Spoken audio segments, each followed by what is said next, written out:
The Splashdown. Amusement park accidents are always shocking, but what if the blame isn't so obvious? This is the story of a 12-year-old boy whose life was nearly lost in a log flume ride at Castles and Coasters in Phoenix, Arizona. While the boy was going through a brain surgery, the official blamed him instead of accepting their tragic mistake. What led to this horrifying incident? The boy's overexcitement or the state's regulators' negligence? Arizona's finest family fun and thrill park, Castles and Coasters, was bustling with excitement on November 27, 2015. On that fateful day, Dominic, his sister, and grandparents were eagerly exploring the park, trying out rides and attractions. They were having the time of their lives, and the day was shaping up to be perfect. But little did they know that a sinister twist was lurking around the corner. Dominic wanted to try the Splashdown. However, both the grandparents were ready to call it a day, and it seemed like they would have to leave the park soon. That's when Dominic stepped up and volunteered to ride with his sister. Dominic's sister was overjoyed. With each step closer to the Splashdown, Dominic's sister could hardly contain her thrill. Designed by the Hopkins Rides, Splashdown is a log flume ride. It is a magical water adventure, promising riders an experience that would leave them soaked. As the siblings approached Splashdown, with African elephants and the pirate ship in sight, little did they know that they were about to face an unimaginable tragedy. The ride began smoothly, and the two children laughed and screamed as they flew across the water flume.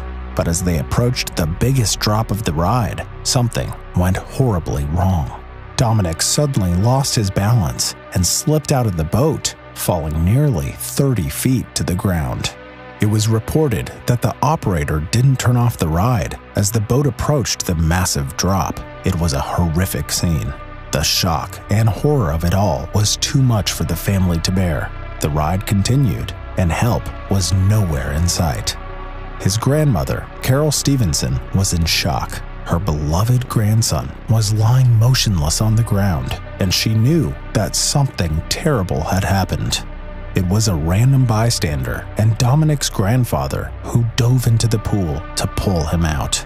His injuries were severe, and he had to undergo 2 hours of brain surgery. Would he ever be the same again?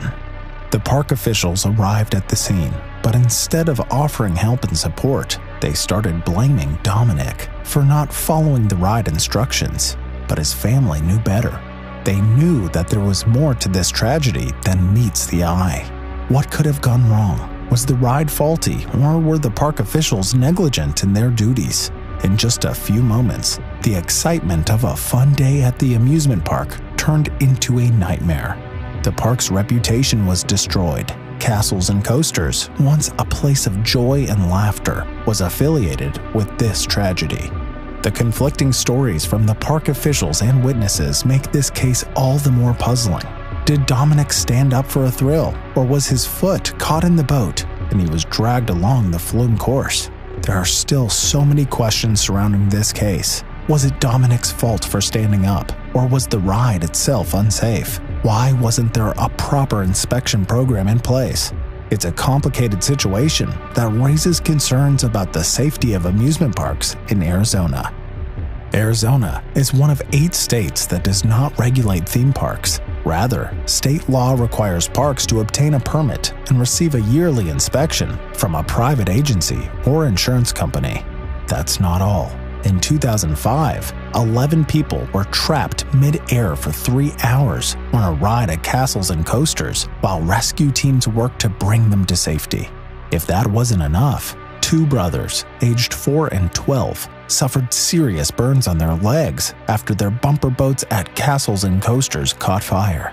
This happened just a few months before this incident, which almost killed poor Dominic. While the park authorities tried to blame poor Dominic, it's more likely that the amusement park was at fault. It's hard not to wonder if things could have been different if the safety guards on the ride were more firmly locked. But we may never know for sure what truly happened that day. What we do know is that Dominic's life has been forever changed. We are just glad he survived that horrific fall. What do you think was the reason behind this tragic incident? Let us know in the comments.